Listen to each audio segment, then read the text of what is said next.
الحمدللہ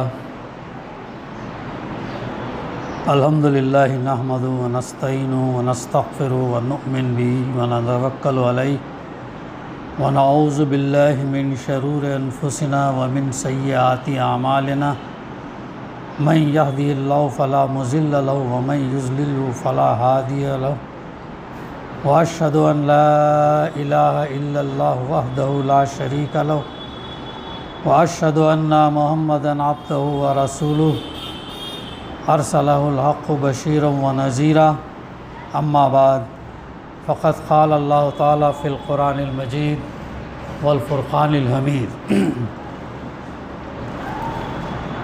اعوذ باللہ من الشیطان الرجیم بسم اللہ الرحمن الرحیم افلا یتدبرون القرآن ام علی قلوب اقفالها صدق اللہ العلی العظیم رب اشرح لی صدری ویسر لی امری واحلل عقدۃ من لسانی یفقہوا قولی ربی زدنی علما۔ محترم بزرگوں، نوجوانوں، بھائیوں، دوستوں، گزشتہ سے الحمدللہ قرآن مجید کے تعلق سے مہم منائی گئی اور اس کا مقصد یہ تھا کہ قرآن مجید کو سمجھ کر ہم پڑھیں اور اس کی تعلیمات کو اپنی عملی زندگی میں داخل کریں اور قرآن کے پیغام کو عوام الناس تک پھیلائیں۔ اس مناسبت سے جمعے کے بیانات، درس و تدریس، کارنر میٹنگ اور دوسرے مختلف پروگرامس وغیرہ الحمدللہ منعقد کیے گئے ہیں، اور انشاءاللہ یہ ایسا کام ہے جو ہمیں تاحیات کرنا ہے، کیونکہ اللہ کی کتاب کا پیغام انسانیت تک پہنچانا یہ امت مسلمہ کی ذمہ داری ہے، کسی تنظیم جماعت کی نہیں بلکہ امت کی ذمہ داری ہے۔ اللہ کے رسول صلی اللہ علیہ وسلم نے حضرت علی رضی اللہ عنہ سے فرمایا، اے علی بلغوا انی ولو آیا، پہنچاؤ میری جانب سے چاہے وہ ایک آیت ہی کیوں نہ ہو، اور اگر اس ایک آیت کے ذریعے سے اگر ایک انسان بھی راہ راست پر آتا ہے تو یہ تمہارے لیے 100 سرخ اونٹ سے بہتر ہے، یعنی اتنی اس کی بڑی فضیلت ہے۔ اور آج ہم ایک سرخ اونٹ کا اندازہ لگا سکتے ہیں کہ کتنا مہنگا وہ ہم کو ملتا ہے۔ محترم بھائیوں، قرآن مجید اللہ رب العزت کا کلام ہے۔ اللہ تعالیٰ نے اس کلام کو اپنے بندوں کی ہدایت کے لیے نبی کریم صلی اللہ علیہ وسلم پر نازل فرمایا۔ قرآن مجید پوری زندگی اللہ تعالیٰ کی مرضی کے مطابق گزارنے کی رہنمائی کرتا ہے، پوری زندگی اللہ کی مرضی کے مطابق گزارنے کی رہنمائی کرتا ہے۔ ارشاد باری تعالیٰ ہے، یا ایھا الذین آمنوا ادخلوا فی السلم کافۃ ولا تتبعوا خطوات الشیطان انہ لکم عدو مبین۔ سورہ بقرہ کی آیت نمبر 208 ہے۔ اس میں اللہ سبحانہ وتعالیٰ اہل ایمان سے خطاب کر کے رہنمائی کرتا ہے کہ اے لوگو جو ایمان لائے ہو، تم پورے کے پورے اسلام میں داخل ہو جاؤ اور شیطان کی پیروی نہ کرو کہ وہ تمہارا کھلا دشمن ہے۔ اللہ سبحانہ وتعالیٰ ہم سے یہ چاہتا ہے کہ ہم مکمل اپنی زندگی کو اس کی غلامی، اس کی بندگی، اس کی فرما برداری میں دے دیں۔ ایسے نہیں کہ کچھ چیزیں ہم اپنے نفس کے مطابق چلیں، کچھ چیزیں ہم اپنی روایات کے مطابق چلیں، کچھ چیزیں ہم اپنے معاشرے کے رسم و رواج پر چلے، ایسا نہیں۔ معاشرہ، سماج، خاندان، روایات کیسے بھی ہوں، ہمیں اللہ سبحانہ و تعالیٰ کی تعلیمات اور اللہ کے رسول صلی اللہ علیہ وسلم کے پیغام کے مطابق اپنی زندگی گزارنا ہے۔ قرآن مجید ہماری زندگیوں کو سنوارتا ہے، ہمارے جملہ مسائل کو حل کرتا ہے، یعنی آج سے لے کر قیامت تک آنے والے مسائل کا حل قرآن مجید میں موجود ہے۔ ضرورت اس بات کی ہے کہ ہم اسے پڑھیں، سمجھیں، عمل کریں اور اپنے مسائل کا حل اس سے تلاش کریں۔ اگر ہم خود یہ نہیں کر سکتے ہیں تو جو جانکار ہیں ان سے جو ہم وہ مسائل کا حل تلاش کریں۔ لہذا قرآن مجید سے ہمارا تعلق مضبوط سے مضبوط تر ہونا چاہیے۔ قرآن مجید کے 5 حقوق ہیں۔ پہلا یہ ہے کہ ہم اس پر ایمان لے آئیں، یہ اللہ کی کتاب ہے۔ اللہ تعالیٰ نے جبرائیل علیہ السلام کے ذریعے سے اللہ کے رسول صلی اللہ علیہ وسلم پر وحی کے ذریعے سے نازل کیا، اور اللہ سبحانہ وتعالیٰ نے اس کتاب کی حفاظت کا ذمہ لیا۔ انسان چاہتے ہوئے بھی اس کے اندر کوئی تبدیلی نہیں کر سکتا۔ تو اسی لیے ذالک الکتاب لا ریب کا، یہ وہ کتاب ہے اللہ کی جانب سے جس کے اندر کوئی شک نہیں۔ دنیا کی متعدد کتابیں جو ایک اچھا سے اچھا فلاسفر یا مصنف جو بھی لکھتا ہے، ان کتابوں کے اندر شک شبہ کی گنجائش ہوتی ہے اور وہ چیز بعد میں بدلتی ہے، اور ایک ہی دفعہ وہ پڑھنے کے بعد پھر انسان دوبارہ اسے پڑھنا نہیں چاہتا۔ لیکن یہ وہ کتاب ہے کہ جس کے اندر کوئی شک یا کوئی گمان یا کوئی نئی چیز آنے والی یہ نہیں ہے، اور یہ وہ کتاب ہے کہ بار بار کثرت سے پڑھی جانے والی کتاب ہے، اور یہ وہ کتاب ہے جو ہمیں بار بار جب ہم پڑھتے ہیں کہ اس کے مضامین ہمیں پرانے نہیں لگتے، بلکہ بار بار نئے نئے نکات جو ہے اس کے ہمیں آتے ہیں۔ تو اس کا دوسرا حصہ کا یہ ہے کہ ہم پڑھیں اور اس کی تلاوت کریں۔ یہ اللہ کا کلام ہے، اس کلام کا ہر لفظ خیر، برکت اور رحمت کا ذریعہ ہے۔ اللہ کے رسول صلی اللہ علیہ وسلم نے اپنی ایک حدیث میں فرمایا، اس کے پڑھنے والے پر ہر حرف پر جو ہے اس کی نیکی ہے۔ تو آپ نے فرمایا، ترمذی کی حدیث ہے، جس نے کتاب اللہ کا ایک حرف پڑھا اس کے لیے نیکی ہے، اور ایک نیکی کا ثواب 10 گنا ہے۔ اندازہ لگائیے، اور رمضان میں اگر ہم پڑھتے ہیں تو اور اس کا اجر جو ہے بڑھ جاتا ہے۔ میں نہیں کہتا، آپ صلی اللہ علیہ وسلم نے فرمایا، الف لام میم ایک حرف ہے، بلکہ الف ایک حرف ہے، لام ایک حرف ہے اور میم ایک حرف ہے۔ قرآن مجید پڑھنے کا ثواب بہت زیادہ ہے، ہم اسے گننا چاہیں تو گن نہیں سکتے۔ جو شخص آسانی سے قرآن مجید پڑھتا ہے اس کے لیے بھرپور اجر تو ہے ہی، لیکن جو شخص اسے اٹک اٹک کر مشقت سے قرآن مجید پڑھتا ہے اس کے لیے بھی عظیم اجر کی خوشخبری اللہ کے رسول صلی اللہ علیہ وسلم نے سنائی ہے۔ بخاری کی حدیث ہے جس کی ترجمانی یوں ہے کہ قرآن مجید کو پڑھنے میں مہارت رکھنے والا معزز اور فرما بردار فرشتوں کے ساتھ ہوگا۔ کتنا بڑا اجر! قرآن مجید کو پڑھنے میں مہارت رکھنے والا، اس کا درجہ اللہ تعالیٰ کہاں رکھے گا؟ معزز فرما بردار فرشتوں کے ساتھ ہوگا۔ اور جو اسے اٹک اٹک کر مشقت کے ساتھ قرآن مجید پڑھتا ہے اس کے لیے 2 اجر ہے۔ قرآن مجید کو بہتر اور بھلے انداز سے ہم کو پڑھنا چاہیے۔ ہم اس چیز کو، اگر ہمیں تکلیف ہے، اگر ہم اٹک کر اگر ہم پڑھتے ہیں تو ہمیں کوشش کرنی چاہیے کہ ہم اسے مہارت سے ہم پڑھنے کی یہ کریں، کوشش کریں۔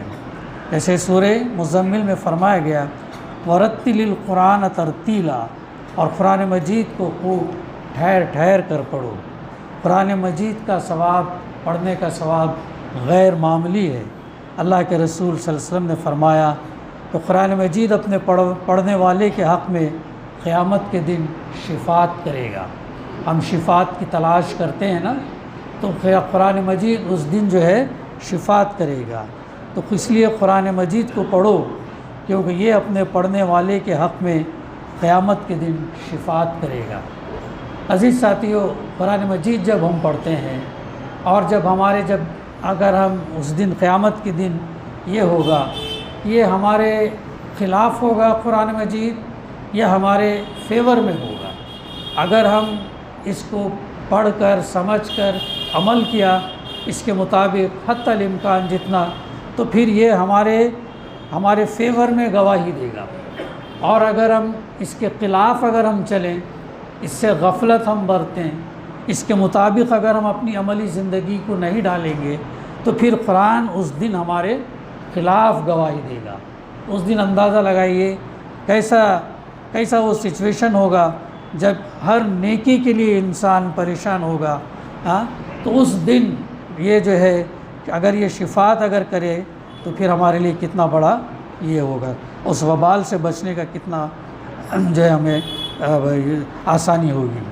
پھر ایک اور حدیث میں اللہ کے رسول صلی اللہ علیہ وسلم نے فرمایا، حامل قرآن سے کہا جائے گا کہ پڑھتا جا اور چڑھتا جا اور ترتیل کے ساتھ قرآن مجید پڑھ۔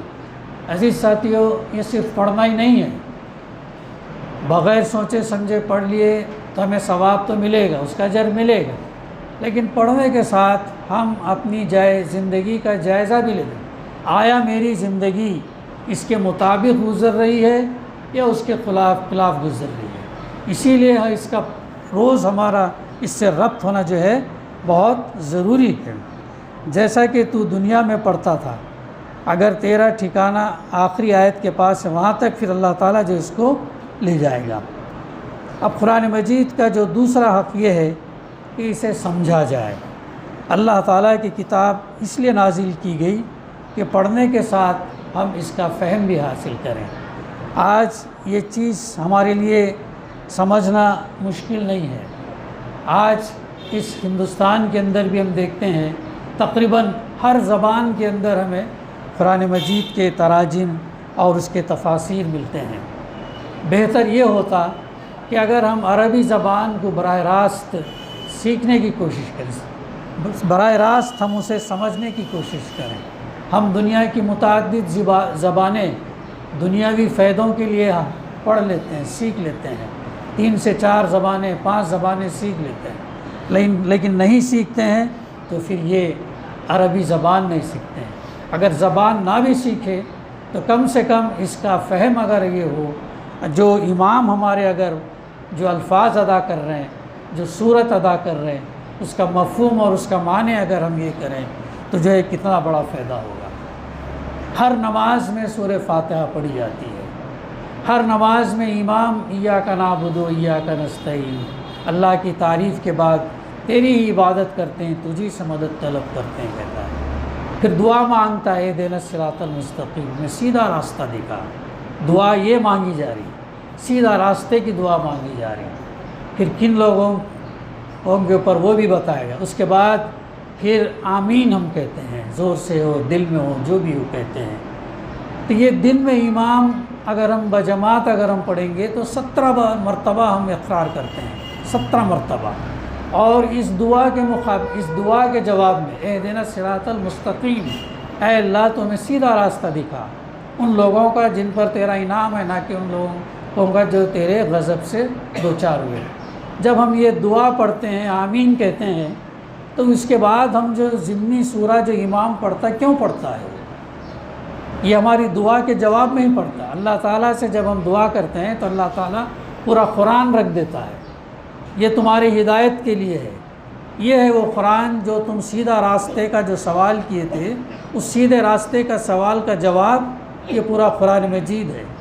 ظاہر ہے اس 1 رکعت میں یا 2 رکعت میں پورا قرآن تو نہیں پڑھے گا، تو اس کے چند صورتیں، چند آیتیں امام تلاوت کرتا ہے۔ جب وہ چند آیتیں تلاوت کرتا ہے تو اس کا مطلب یہ ہے کہ وہ ہم کو یاد دلا رہا ہے ان آیتوں کے ذریعے سے۔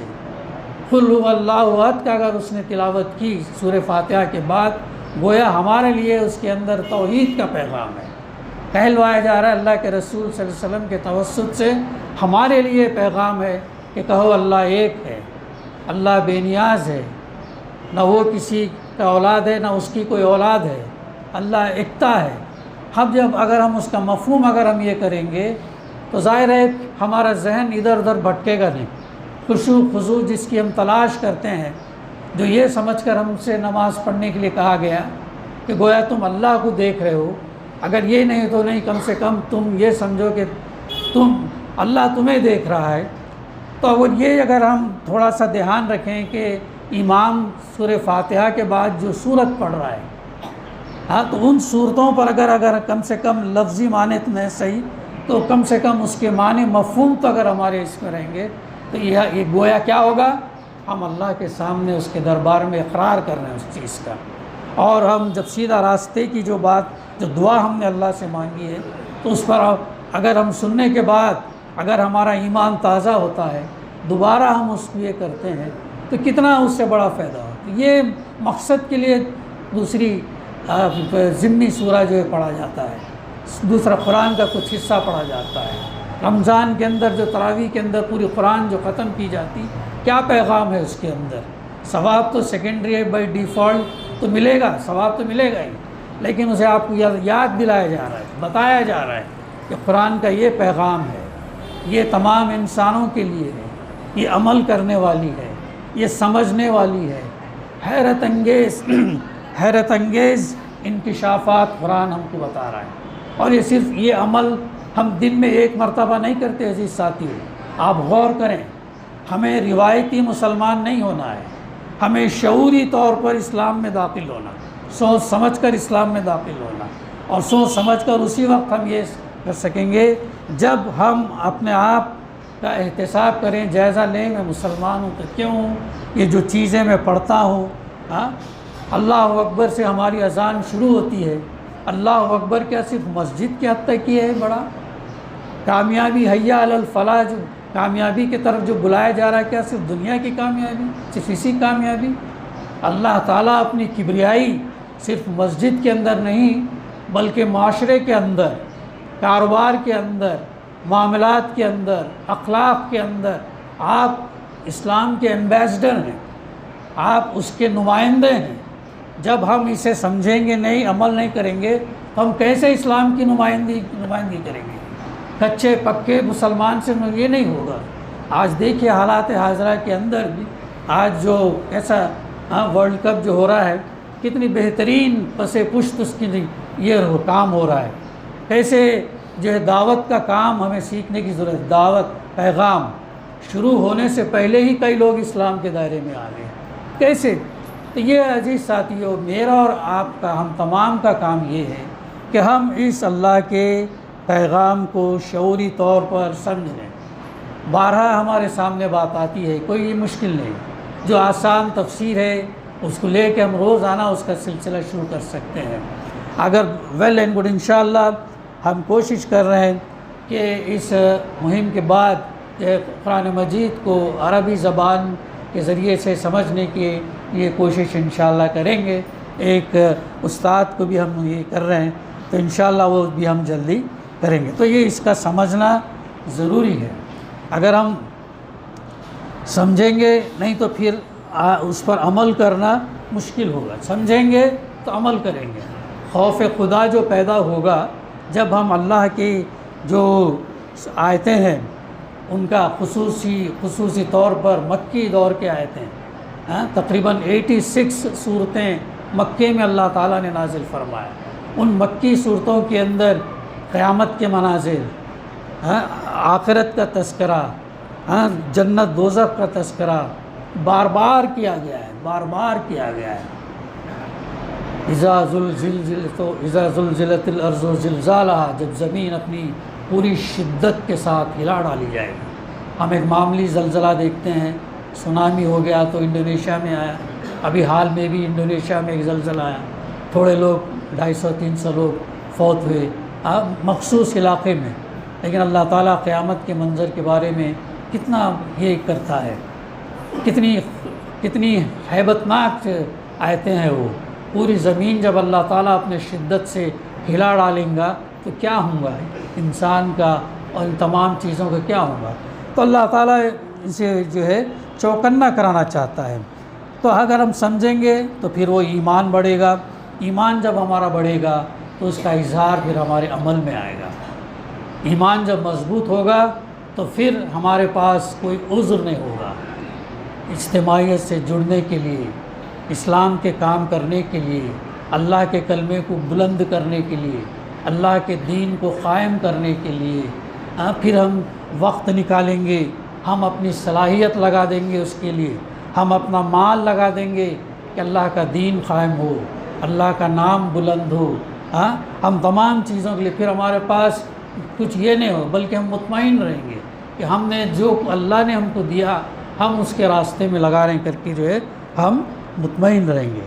اسی لیے سورہ قمر میں اللہ تعالیٰ فرماتا ہے کہ وَلَقَدْ يَسَّرْنَا الْقُرْآنَ لِلذِّكْرِ فَهَلْ مِن مُدَّكِرٍ، ہم نے اس قرآن کو نصیحت کے لیے آسان بنایا، اور دین اسلام آسان بھی ہے، شرط یہ ہے کہ ہم اس کو فالو کریں۔ اگر ہم فالو نہیں کریں گے تو مشکل ہے۔ پھر ہے کوئی نصیحت قبول کرنے والا؟ تو اللہ تعالیٰ سوال کر رہا ہے۔ اگر یہ آیت اگر ہم بغیر سوچے سمجھے 100 مرتبہ بھی پڑھیں گے تو کیسا اس کا معنی معلوم ہوگی؟ اگر جب سمجھ کر جب ہم دیکھیں گے تو بات سمجھ میں آئے گی کہ اللہ ہم سے سوال کر رہا ہے۔ انٹروگیٹیو سینٹنس کے سوالیہ جملہ ہے یہ۔ ہم نے اس قرآن کو نصیحت کے لیے آسان بنایا، پھر ہے کوئی؟ اللہ کی طرف سے کوشچن ہے کوئی نصیحت قبول کرنے والا؟ اب ہمارے اوپر ہے کہ کتنا ہم اس کو سمجھنے کی کوشش کرتے ہیں، کتنا ہم عمل کرتے ہیں، پھر آگے سٹیجز پہنچانے کا کام بات کا آتا ہے۔ تو قرآن مجید کے نزول کا ایک بڑا مقصد یہ بتایا گیا، سورہ سواد کے اندر ہے کتاب انزلناہ الیک مبارک لیدبروا آیاتہ ولیتذکر اولو الالباب۔ یہ ایک بڑی بابرکت والی کتاب ہے، یہ ایک بڑی بابرکت والی کتاب ہے جو اے نبی صلی اللہ علیہ وسلم ہم نے تمہاری طرف نازل کی ہے۔ اللہ تعالیٰ ہم نے تمہاری طرف نازل، کس لیے؟ تاکہ یہ لوگ اس کی آیات پر غور کریں، تاکہ اس کی آیات پر جو ہے غور کریں اور عقل اور فکر رکھنے والے اس سے سبق لیں۔ کتنی بڑی بات یہاں پہ بتائی گئی۔ آیت مختصر سی آیت ہے لیکن اس کے معنی کتنے اہم ہے۔ ایک بابرکت والی کتاب، اللہ کے کتنی بڑی خوش قسمتی ہے کہ اللہ کے رسول صلی اللہ علیہ وسلم پر اترنے والی یہ کتاب ہمارے پاس آج موجود ہے اپنے ہاتھوں میں۔ اللہ تعالیٰ کا کلام ہے وہ۔ کتنا ہم اپنے آپ کو فارچونیٹ، لکی سمجھنا چاہیے کہ ایسا کلام ہمارے پاس ہے، اور جو ہے یہ اپنے ہم کو روزانہ کے معمول زندگی میں اس کو اختیار کرنا چاہیے۔ الحمدللہ اس مسجد میں فجر کی نماز کے بعد تفسیر کا سلسلہ روزانہ شروع ہوا ہے۔ آپ لوگ فجر کی نماز پڑھنے کے بعد رکیں 10 سے 15 منٹ کوئی بڑی بات نہیں ہوتی ہے، رکیں اور اس سے استفادہ کریں۔ صرف سن کر نہ جائیں بلکہ خود بھی کوشش کریں۔ جب تک انسان خود نہیں کوشش کرتا، خود اپنا وقت نہیں نکالتا، خود اپنے ذہن پر زور نہیں ڈالتا، خود پڑھتا نہیں، سوچتا نہیں، اس وقت تک جو ہے وہ اسے نہیں ہو۔ خود اگر ہم اس پر یہ کریں گے تو اس سے رہنمائی ہم کو جو ہے ملتی ہے۔ تو ہدایت اور حکمت کے دروازے اللہ سبحانہ و تعالیٰ اس کتاب کے ذریعے سے جو ہے کھولتا ہے۔ اس سے یقین اور شرح صدر میں اضافہ ہوتا ہے، ایمان بڑھتا ہے۔ ایمان اللہ تعالیٰ نے اس کے اندر متعدد نشانیوں کا تذکرہ کیا ہے، متعدد نشانیوں کا تذکرہ کیا ہے۔ مثال کے طور پر سورہ اعلیٰ کی ایک آیت ہے جس کے اندر اللہ تعالیٰ فرماتا ہے کہ ہم نے تقدیر بنائی اور ہم جو ہے ہادی ہے، راستہ بتانے والے ہیں۔ انشاءاللہ کبھی اس موضوع پر ایک آیت اتنی زبردست آیت ہے، اس میں حسن البنا جنہوں نے تفسیر فی ظلال القرآن لکھے، تقریباً 8 سے 10 پیج کے لکھے، انہوں نے اس کے اندر نشانیوں کا تذکرہ کیا ہے۔ یہ نشانیاں کیوں آتی ہیں بار بار؟ آیات کا مطلب نشانیاں بھی ہوتی ہیں اور قرآن کا یہ آیت بھی ہوتی ہے۔ اس کے اندر انہوں نے تذکرہ کیا ہے، آفاق انفس کی نشانیوں کا تذکرہ کیا ہے۔ ان نشانیوں کے ذریعے سے ہم اللہ کی معرفت حاصل کر سکتے ہیں۔ تو اللہ تعالیٰ نے کیسے انسان کو بلکہ جیسے قرآن میں ایک جگہ کہتا ہے نا کہ اللہ ہر چیز سے لے کر ہر چیز کا پیدا کرنے والا اللہ ہے، اور اللہ تعالیٰ نے ہر چیز کو پیدا کرنے کے بعد یوں ہی چھوڑ نہیں دیا اس کو، بلکہ اس کو راستہ بتایا، کیا کرنا ہے کیا نہیں کرنا ہے، ہر چیز کو بتایا، صرف انسان نہیں بلکہ ہر چیز کو بتایا۔ اب آپ اس کے اوپر جتنا غور کریں، جتنا تحقیق کریں، جتنا آپ اس سے مطالعہ کریں، آپ اس کے اندر حیرت انگیز نشانیاں پائیں گے، اور ان نشانیوں کے مدد سے ہم جو ہے اللہ پر اور اپنا ایمان مضبوط کر سکتے ہیں۔ پھر اور شعوری طور پر ہم اسلام میں ہم مسلمان ہیں تو دل سے ہیں، ظاہر میں نہیں، روایتی مسلمان نہیں، مسلمان گھر میں پیدا ہو گئے تو مسلمان نہیں، مسلمان محلے میں رہتے اذان سنے آگے نہیں، بلکہ ہے مسلمان تو ہم کیوں ہیں، یہ ہم کو قرآن بتاتا ہے، یہ اللہ کے رسول صلی اللہ علیہ وسلم کی تعلیمات، یہ جب ہم شعوری طور پر پڑھیں گے، سمجھیں گے، وقت لگائیں گے، ذہن لگائیں گے، تو پھر جو ہے ہمارے اندر وہ چیز جو ہے آتی ہے۔ تو بہت سارے اور چیزیں انشاءاللہ آتے رہیں گے، وقت چونکہ ابھی ختم ہوا چاہتا ہے۔ میں دعا کرتا ہوں کہ اللہ سبحانہ و تعالی ہمیں قرآن مجید کے جو حقوق ہیں اس پر ایمان لے آنا، اس کو پڑھنا، اس کو سمجھنا، اس پر عمل کرنا، اور اس پیغام کو اوروں تک پہنچانا، اس پر ہمیں عمل کرنے کی توفیق عطا کرے۔ ربنا تقبل منا انک انت السمیع العلیم وتب علینا انک انت التواب الرحیم۔ صلی اللہ تعالی علی خیر خلقہ وعلی آلہ وصحبہ اجمعین۔ الحمد للہ رب العالمین۔